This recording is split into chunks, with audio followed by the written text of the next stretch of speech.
Final update. I lost my job in a company layoff.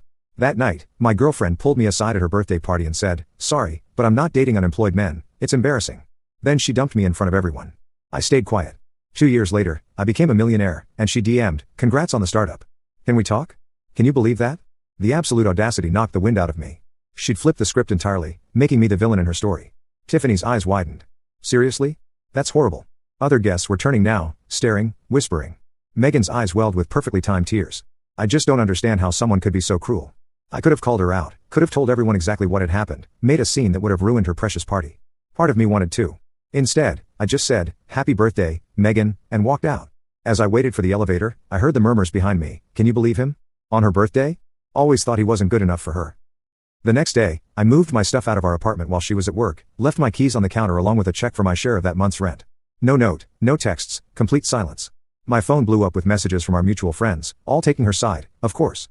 She'd spun a masterful narrative where I was an insecure mess who couldn't handle her success, so I dumped her on her birthday. Classic victim reversal. I didn't defend myself. What was the point? These were her friends who tolerated me. I knew what had happened, and that was enough. The next few weeks were rough. Job hunting while dealing with a breakup and essentially losing your entire social circle isn't exactly a mental health spa retreat. I moved into a much smaller apartment, lived off savings, and threw myself into networking and interviews. 1 month in, I reconnected with an old college friend, Darren, who'd been trying to get me to join his startup for years. Previously, the timing and pay cut hadn't made sense. Now, with nothing holding me back, I took the plunge. The startup was developing AI tools for financial compliance, not the sexiest tech, but solving real problems in an industry with deep pockets. I came on as CTO and co-founder, taking equity over salary. We worked insane hours out of Darren's garage for months before securing seed funding. Year 1 was a grind, ramen profitable, building the product, finding early customers. I didn't date, barely socialized, just worked and occasionally collapsed from exhaustion. Megan faded into a cautionary tale I told myself when I was tempted to waste time on dating apps. Year 2, everything changed. Our product caught fire with mid-sized banks who couldn't afford massive compliance departments but faced increasing regulatory scrutiny. We raised a $12 million Series A, then 6 months later a $40 million Series B at a $250 million valuation. Suddenly, my essentially worthless equity was worth 7 figures on paper. Then came the acquisition. A major financial services firm bought us out for cash and stock. Can't share the exact number, NDA, but let's just say I went from comfortable if I'm careful to never need to work again if I don't want to. If I say any more, I would just dox myself.